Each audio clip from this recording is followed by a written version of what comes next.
The American dream isn't dead. But, as if getting waterboarded with buckets of melting ice, some of you are snapping to consciousness in a piss-stained bed sucking on your thumb wondering how the you even got here in the first place. This, more or less, is the feeling of about half of Americans. For another considerable swath, the US is still that world-class, gold standard, marquee example of that thriving nation we were trained to see growing up, regardless of if you came up here or not, because let's face it, the fable of America is, after all, international. Now, to be fair, this ideal of living in a meritocracy where your input of hard work is directly proportional to the quality of your outcomes, to how much success you get to enjoy, has held over hundreds of millions of people since the inception of this country. Hope has always been the name of the game. But this vestige of hope hasn't always proven to be useful for those in the lowest rungs of American society. The poor and traditional working class who spend their lives fighting to achieve the coveted middle class status, and the once middle class who increasingly find themselves being squeezed out of the gains of a lifetime of hard work. For these folks, hard work is quickly losing its luster, especially after most of us endured a global pandemic, all the while being told that our labor is essential to keeping the country going, yet not important enough for an extra few dollars in hazard pay for quite literally risking our lives to do what? Bag some saggy ass fries? Still, the fact remains that about 89% of Americans are moderate to extremely proud to be American. By the end of this video, you will come to see that what at first appears to be a confounding paradox is actually the pretty logical outcome of centuries of social conditioning that has made the poorest among us some of the biggest defenders of their own socioeconomic alienation. I want to start off by distinguishing between nationalism and patriotism, two words that are often used to mean the same thing, but for the purposes of this video, should be given their own place in our collective understanding. The difference between patriotism and nationalism is that the patriot is proud of his country for what it does. The nationalist is proud of his country no matter what it does. Now, are there many instances where the two coexist? Of course, and that's where things become rather complicated. You'll see a lot of this overlap later in the video, but for now, let's try to give our poor American patriots the benefit of the doubt in order to better make sense of their predicament. Patriotism, not simply Christianity, is America's true religion. For God and country is the same, right? I'd say same difference, and for good reason. I mean, you might be familiar with the conception of America. From its prenatal colonies to its birth and revolution against the British Crown, its growth spurt via the Louisiana Purchase, its adolescent identity struggle during the Civil War era and subsequent abolition of chattel slavery, the chaotic late teens and early 1920s, that is, with its transformative dabble in the Great War, the tumult of the 30s through 70s with depression and back-to-back wars, civil rights struggles, and then the death knell of Reaganomics in the 80s. It's safe to say it's been one rocky road. And with a country the size of the European continent, you are always going to need something real strong to bound together such varying, disparate, separated in a geographical sense, group of souls. The adoration of America, of the idea of America, a nation by and for the people, became the perfect binding agent. To really grasp this idea though, we'll first have to disaggregate the socioeconomic strata that are bound together by American patriotism. In other words, let's break this shit down. Let's start with the group at the helm of American society. Getting clear on who qualifies as wealthy is one tricky task in a country where it's so easy to hit rock bottom, crack that shit wide open, and fall straight to hell. Still, if you have millions floating around in assets, especially ones you can easily make liquid at the drop of a dime, you're certainly a top contender here. The point is, wealth has a lot more to do with a positive asset liability ratio or net worth than it has anything to do with sheer income. For ease of comparison, let's say it's fair to consider someone wealthy with a net worth of $1 million or more. And of course, let's not forget to tack on the 735 billionaires in this country. Many of the people in this group don't have to work to earn a living, but rather are able to live off the value of their investments, often using this luxury as a means of legal tax evasion. The wealthy have the most sway over American society, especially considering the majority of the people in Congress easily qualify with a median net worth of just over $1 million.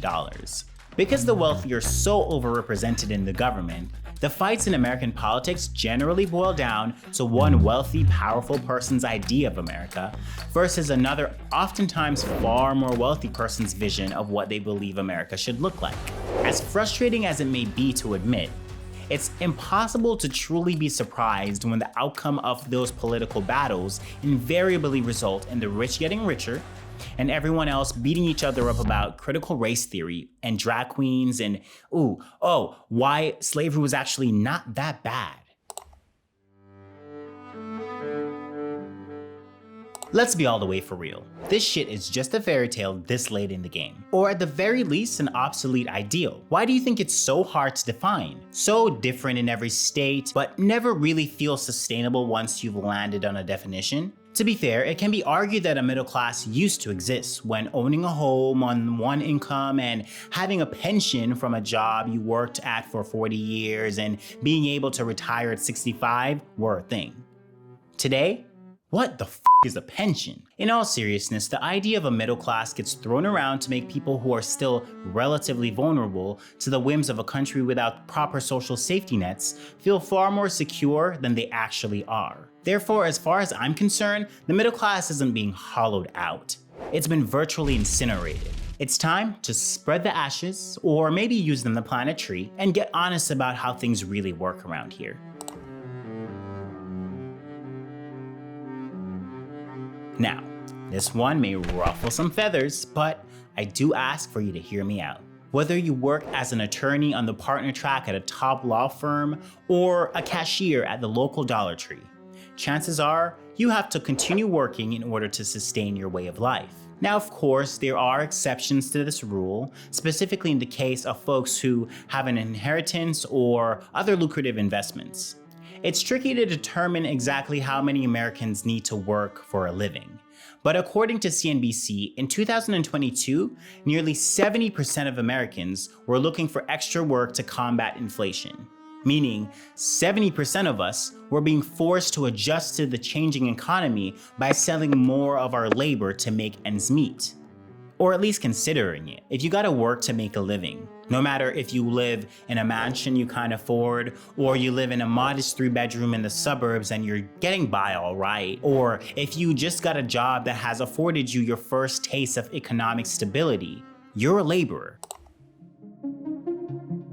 Now, I think this is as good a time as any to note that this video is meant to highlight poor people in the US writ large who consider themselves patriotic. But it's important to also mention that there is, for instance, a considerable subsection of poor Black Americans who have vested a similar depth of faith, not in patriotism, but in God, for centuries, having been excluded both by common practice and law from any version of an American dream, which has and continues to force their hands and hearts away from American patriotism and towards the Black church for their dose of hope.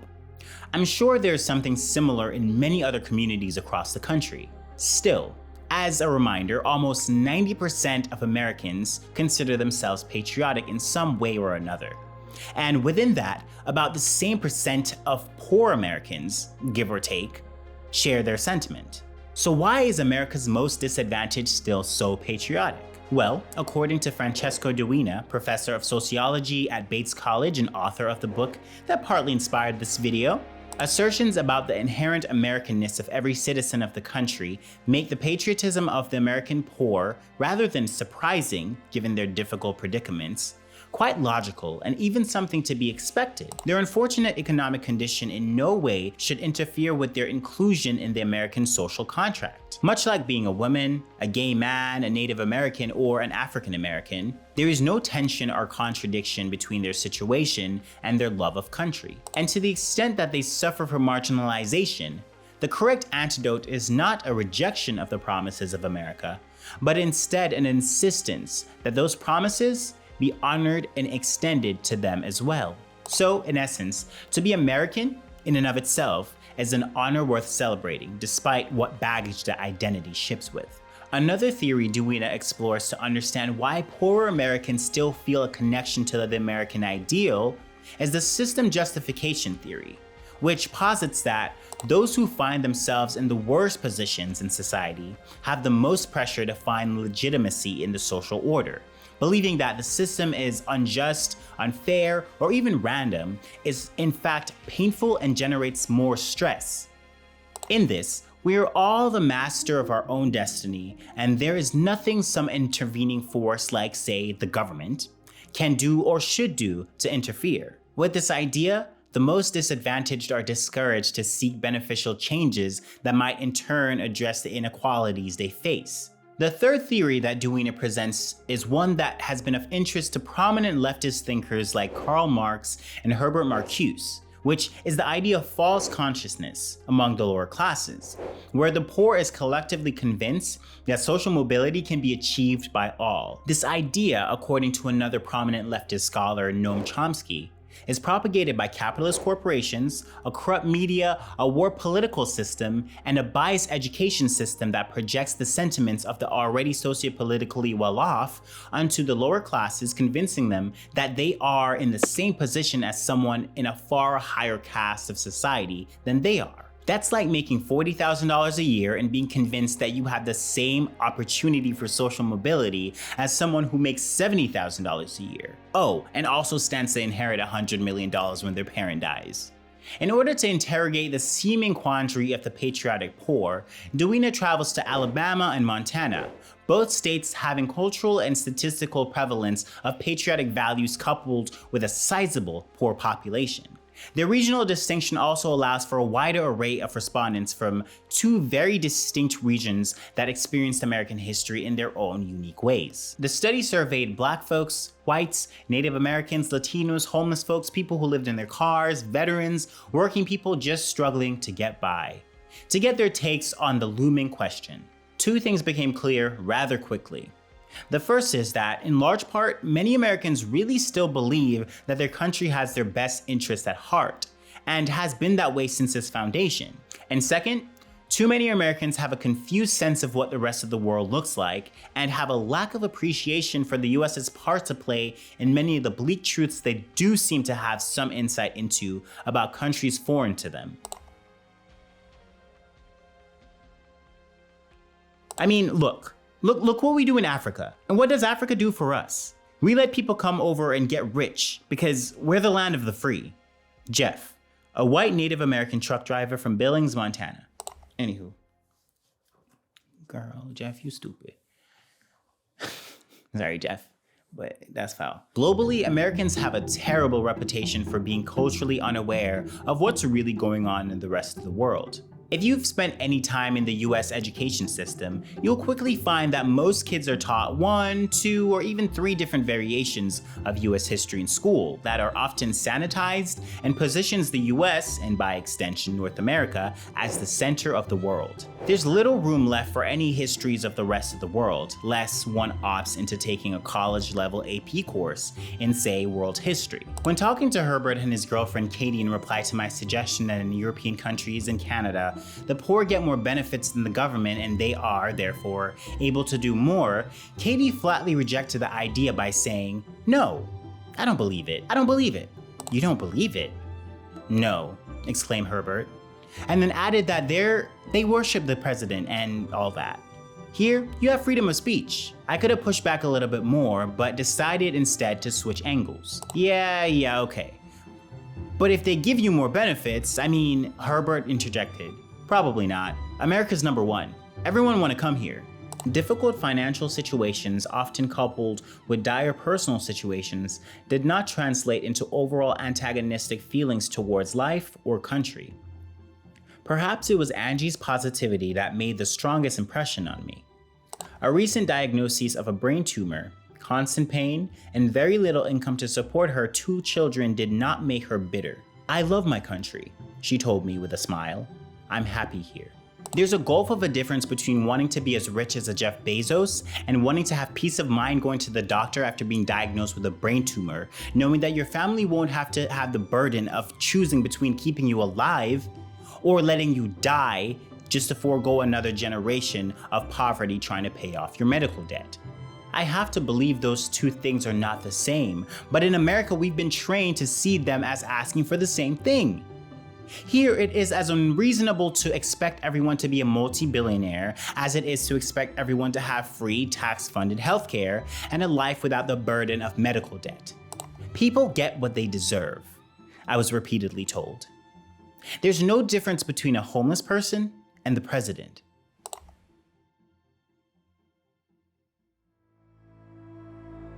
Money is power, and power is true freedom.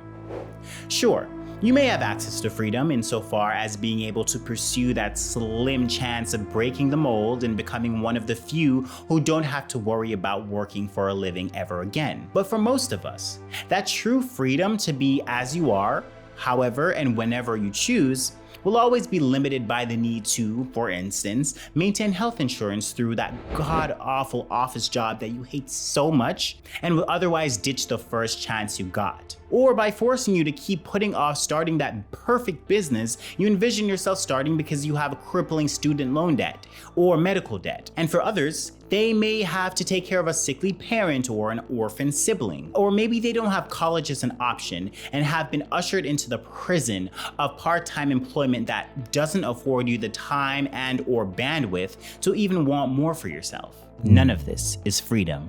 And convincing ourselves that at least we can own a gun or say whatever comes to our minds as it does isn't enough to free anyone from the bondage of economic servitude, where a significant portion of our lives are spent working to pay off arbitrary, never-ending debt. That's not a choice.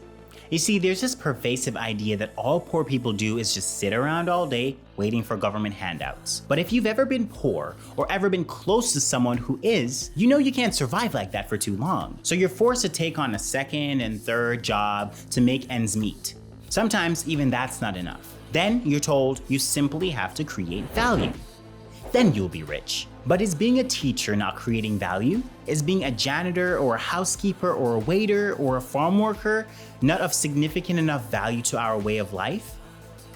The problem I find the most troubling about this idea that creating value is the only way out of poverty is the insidious undercurrent of the argument that simply existing isn't enough to be valued by society, especially one that insists we produce more kids that will grow up in the world that doesn't value them unless they create some nebulous, squishy, undefined value for others willing to pay for it, whether or not what they are creating has a positive or detrimental impact on them, their family, their community, or the planet. Who gives a shit? As long as you make as much money as possible, you will be by definition creating value, and in turn, you yourself will be valued. This has bred a culture of vultures and vipers, aka venture capitalists, heartless landlords, drop shippers, MLM coaches, crypto scammers, and the like, whose only objective is to win no matter who gets hurt in the process. The problem with this, as with most things in a system of mostly unchecked capitalist greed, is that you need a whole lot of suffering for these select few to discover their value. The truth is, everyone can't create an Amazon or Microsoft or buy an electric car company and market it to the top. The sincere truth is that most of us shouldn't need to do any of this to live decent lives. We need teachers to focus on educating our population so that kids, that we can all agree are our future, can be better, wiser souls than we are. We need janitors, we need farm workers and waiters, and we need to value each other equally for this thing that we have going here to really work. And right now, we just don't. Because we don't value human life intrinsically, we can easily allow each other to suffer in our attempts to maximize our own supposed freedom and approach our destiny to be the next Jeff or Elon, etc., etc. If your country is willing to allow 1, 2, 3 train derailments of toxic chemicals to spill in your hometowns, to allow your drinking waters to be poisoned, willing to lay oil pipelines that will inevitably leak and contaminate what's left of your drinking water and the land you depend on for survival, defund your social security and make healthcare even more expensive and inaccessible, allow inflation to eat away at any progress you've made while refusing to raise your wages, defund public schools you pay for with your own tax dollars, allow worsening storms and climate disasters to threaten your survival without a care in the world, are you really free to be all you can be? It's become very clear to me that the patriotism we see amongst the poorest of Americans is a complex one. It would be easy to reduce it simply to ignorance, and sure, that is a significant element of it, but that would be insufficient in my view. Many Americans, in addition to being completely disconnected from the rest of the world, cannot conceptualize there being a better, more just society. Many of the poorest in this country, despite whatever faulty perception I believe they hold, are far too gracious to the US. They deeply feel connected to the idea of America and have invested so much of their soul and passion into loving on this country, and it's kind of heartbreaking. Life is such a fragile thing, and we cling to whatever allows us to make sense of our experiences, especially the toughest, most brutal, unforgiving experiences. And I wish we lived in a country that reciprocates that love. I just hear about places that there's war, they're run down, they're dirty, they're not put together nicely. I just know that Africa and all those other places are poor. They're poor. They don't have buildings all over the place. I've always known that we're a richer place. Sydney from Billings, Montana. When many of these interviewees got pushed back on their incorrect assessment on the plight of other countries, they resorted to saying, well, they aren't in Germany or Japan or Canada, so they can't know for sure that those places would allow them to be better off.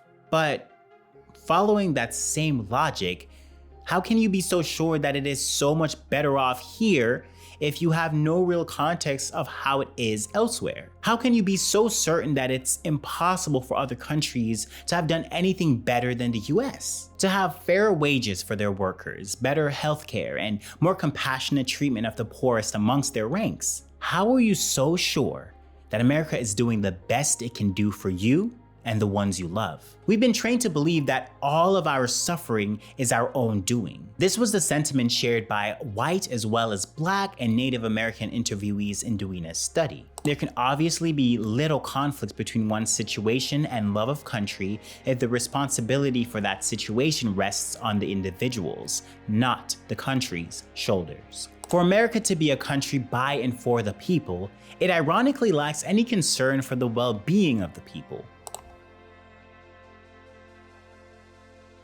After existing for almost 250 years, it's no longer enough for America to simply be an idea. We can no longer rest our laurels on the fact that a few old geezers once said that all men are created equally, while holding Africans as property and women as glorified Xerox machines for their progeny. Patriotism and our commitment to the American dream today are largely scapegoats.